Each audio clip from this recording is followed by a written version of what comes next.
No, but I was working on some of those guided meditation outlines. And I have like rough outlines. Mhm. So, but it dawned on me that there is so much of like my teaching philosophy that I can do just by these meditations. Because for me, singing is important and technique is important, but singing has always been sort of a vessel, Mhm. right, for one, trauma release, managing anxiety and stress, self acceptance, sort of embodiment. Because I was someone who was very, very detached from their own body.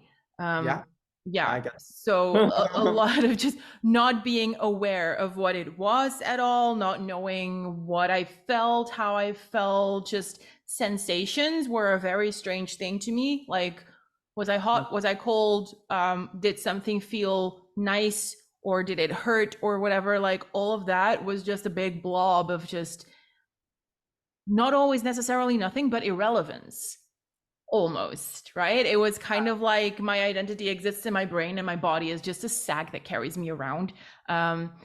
And it's through singing that I came to realize that I am my body. My body is not just like Something that goes along with the yeah, it's ride. not just a vehicle. It is who I am. The things that it experiences, the touch that it experiences, the emotions that go through it, these physical sensations co-create my personality and who I am and how I exist in the world and in relationship to other people. So, what I've come to realize is that a lot of people who are somehow traumatized or who have anxiety, who are insecure, who have fear of failure, but also lots of people in marginalized communities who exist in bodies that are unaccepted by society, that Mm. are ostracized and that are judged, right? Those are people who are so incredibly prone to this disembodied state of being.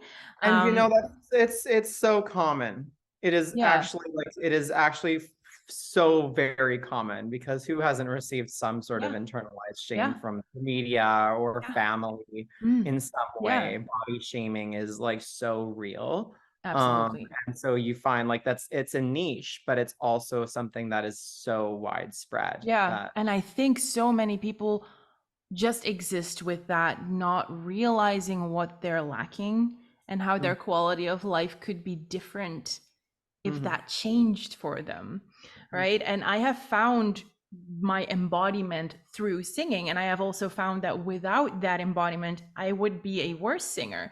So it's kind of like this back and forth interaction, right? I want to be a good singer, therefore I must be embodied. And I like singing, which helps me become more embodied. And with these meditations, I feel like there is such a good opportunity to sort of in a safe and relaxing manner guide people into themselves, almost to have them descend into their being, to really take a beat and assess what's going on. Not how do you feel and what's racing in your mind, but Mhm. how do you physically sense yourself? So What are your, yeah, you have the ability to consciously create an anchor by right, doing, right? Something right, that clients can come back to right, later on during right. exercises. And it is so good for nervous system regulation. It is really good for learning, like, where is your tension? How does that feel? What needs releasing? Because this one of the consequences of being in a disembodied state is also not realizing that you're cramped up somewhere, that you're holding things inside of your muscles that need out. Mhm. So just that realization, just checking in with how your body feels and what you can do to make it feel better. And making your body feel better is going to make your mind better, because none of these things are disconnected in reality. We Mhm. might be in a disembodied state where we sort of ignore what's physically going on and where we are disconnected from that and can't integrate that. But ideally, we Mhm. should be able to integrate that, and it will help us be more complete and balanced people and regulate our nervous system, which in turn will help us deal with all kinds of situations, just everyday stress, fear of failure, stage fright, general anxiety. All of that is just going to be so much better with meditation, and with that meditation comes better singing and vice versa. And I was like in this world of, oh, I am so excited about this could help so many people. Well, and it's Oh a yeah. thing of like, for me, I completely understand that. Like when I came out, my body released so much tension. Like just from going through all of these sorts of Yeah. things, my muscles in my throat relaxed. I actually like lost weight a little Yeah. bit. Like Mm-mm. these kinds of things, it was just an absolute release, and I saw my face release as Mm. well. So all of these things, it's like you don't know that you're holding on to it until it's gone sometimes, Yeah. until you realize, oh wow, oh that's there, oh how do I get rid of that? Because you do get, Yeah. I think we have like a gym fitness mentality. Yeah. um and the fitness is, it's important to be able to go to the gym and keep on working on your vocal exercises, but to have the ability to step back and be like, what do I need? What does my body need? Yeah. uh, what does my spirit need? Because Yeah. they're the same And thing. how do you accept what's there? Right? How do you breed a sort of contentment with yourself in the state that you are in? Because that is also important. I think there is too much of this kind of mentality of you have to work, hustle, hustle in order to get to some kind of goal. And until you get there, you're just always not enough and a little bit less than. It's not true. You're never less than, and you're always enough And who where you did are those right voices now. come from, right? Like Right.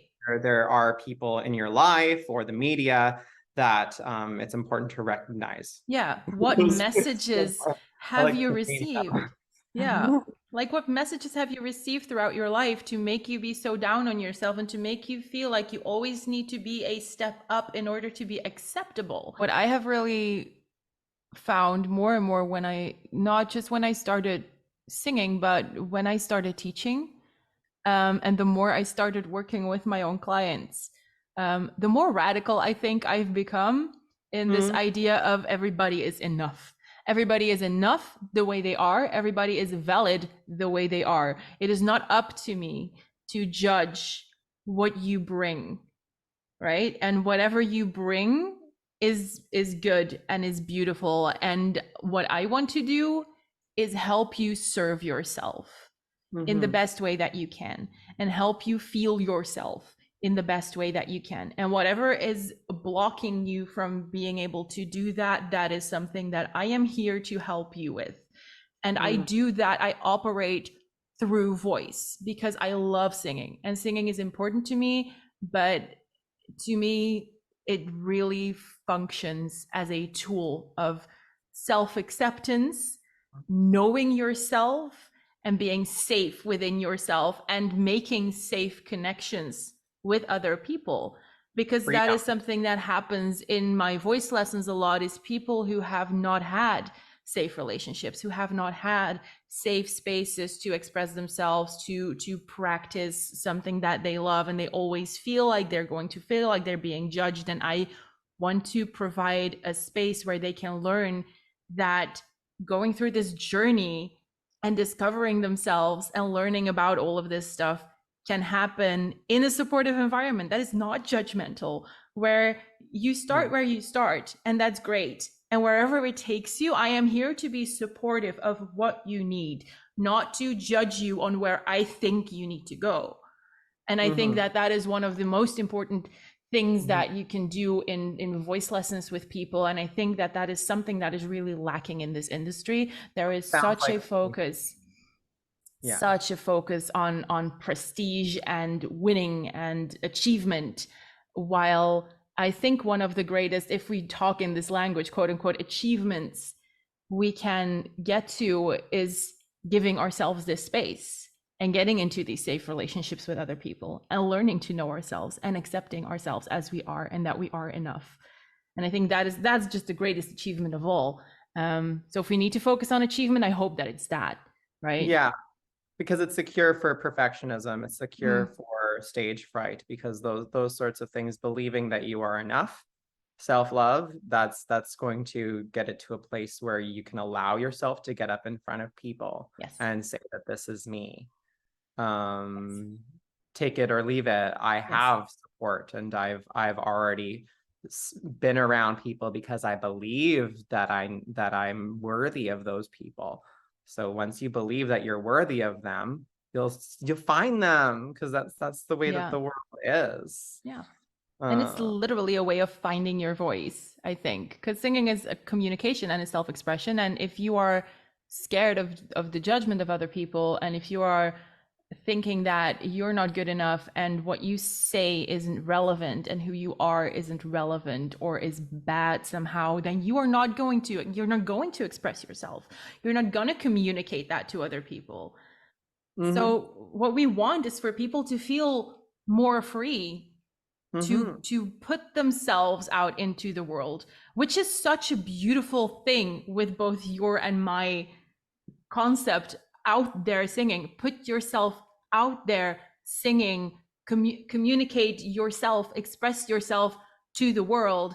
And where I am going with this whole revoiced concept, like, get your voice, you've lost it somewhere along the way somehow, here is giving it back to you. You can take that for yourself, right?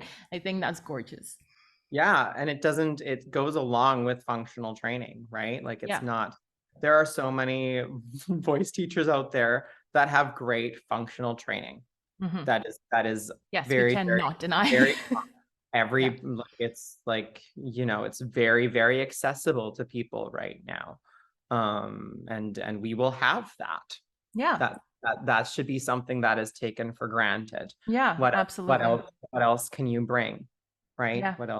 What else can you bring to the table? And I think Right. this is a great avenue to go down, because it's also tied into, like, for this entrepreneurs group, it's tied into your why. It's tied Mm, into the big why. What is the reason that we are doing this? yeah. And when it comes to promoting things and just like constantly screaming at people over and over again about it, that's why you see me all the time on social media now, because it doesn't feel like it's forced anymore. Hmm. Um, it's so just like, there's passion underneath Yeah. it, and trauma. And trauma, so much trauma.